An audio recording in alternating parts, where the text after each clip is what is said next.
Talk me through what you were doing when you launched the business. Where were you in your life?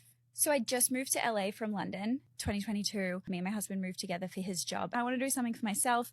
I want to do a brand. I want to have this. I had this idea. I've always had these ideas like in the back of my head. And when I've been on set or like listening to people, I always think like, oh, maybe I could do that. Or maybe I would do that differently, or like have my own ideas. And so that was kind of how I decided to just launch into it and start Heaven Mayhem. I think just over time I was listening and just getting so many little tips. So I think it's just a great story that I started it with $900, even though I had, I guess, the opportunity to start it with more. What did that $900 go to? How did that happen? Vintage pendant necklaces. Yep. So I bought the string, the cord, I bought the packaging from Amazon. I paid for my Shopify subscription, my Canva Pro subscription. And then I bought these vintage pendants, which I found all around LA, like flea markets, etc.